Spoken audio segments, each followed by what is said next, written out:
racing simulation genre has evolved tremendously over the years, but most seem to focus on dream cars drivable on the streets. While it's fun to get behind the wheel of these luxurious cars at top speed, nothing really tops the exhilaration that Formula 1 racing provides. When it comes to the Codemasters developed F1 2020, we hope to feel this fast-paced adrenaline rush experience in the palm of our hands. Thankfully, we get a lot of that and a little bit more. Here we are in the HQ of our newest Formula 1 team. We've got an awful lot to talk about, so let's jump straight in.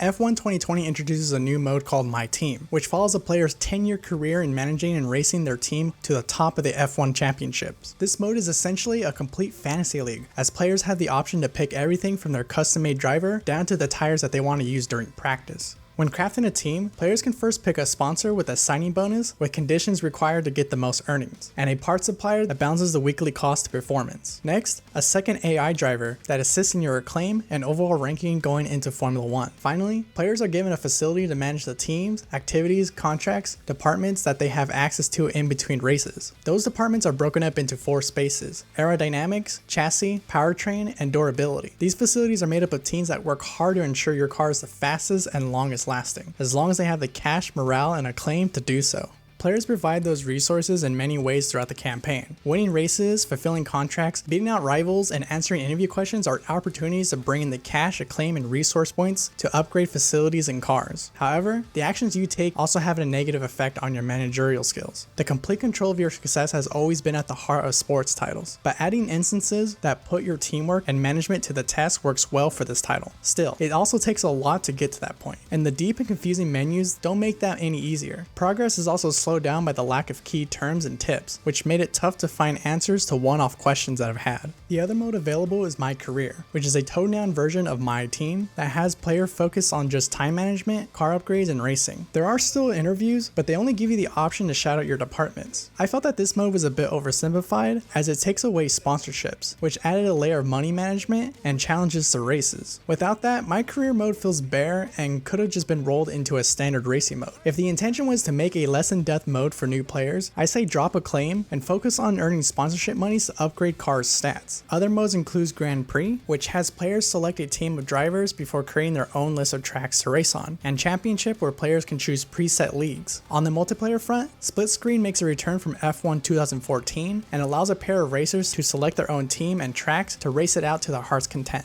When it comes to racing itself, Codemasters has taken its long history in the genre and injected it into all the small details. From acceleration, players can see and hear the force and roar coming from their sources and surrounding cars on the track. Letting go of the clutch on the green expenses loud and crackling engine noises that makes racing exciting in the first place. Even when passing close to walls and stadium seatings, sound signatures shift appropriately as it bounces off the surfaces. Thanks to the default settings, F1 2020 is tuned towards new players, which allowed me to get used to all the handling and pace for the fast cars. This provided me with more than enough control to dial in the feel, assist, and difficulty of the AI. While I couldn't tell you the difference in AI levels between 35 and 37, ramping up the 110 point scale from easy to hard shows more aggressive driving in the form of blocking paths, creating small gaps, and straight up squeezing racers to the edge of the road. When looping around on the track, there are aspects of the car that degrade over time as players push the vehicles to its limits. Things such as tires can wear and loosen its grip to the track, and a low battery or fuel can degrade the performance of the vehicle if players don't make the effort to conserve them. To further the accessibility of F1 2020, there is a casual racing style that can be toggled before a race. This simplifies the driving mechanics by auto-setting a lot of the gameplay menus and makes mistakes out on the track less consequential, with a more relaxed off-track driving, steering assist, and an option to reset the track. These settings help make the game less daunting compared to the endless menus, tweaks, and management found in the My Team mode. Not only do I think Codemasters created a game with the best of both worlds, I can also see a veteran player taking a quick breather race without worrying about their status.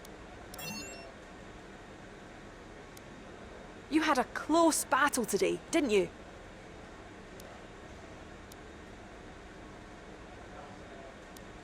F1 2020 is by far the most accessible simulation racer available, without sacrificing what genre fans love. There are dozens of menus to get lost in with customizable options, but there's also just as many accessibility features for newcomers. Sadly, the difference between My Team and My Career aren't as vast as we have liked, but nothing really takes away from the fact that this is a damn good racer. Noisy Pixel is giving F1 2020 an 8.5 out of 10. Thank you for watching. Noisy Pixel is ran by a group of gamers who work hard to give you news, reviews, previews, and more. Please subscribe and click the bell to keep up with all of our latest videos.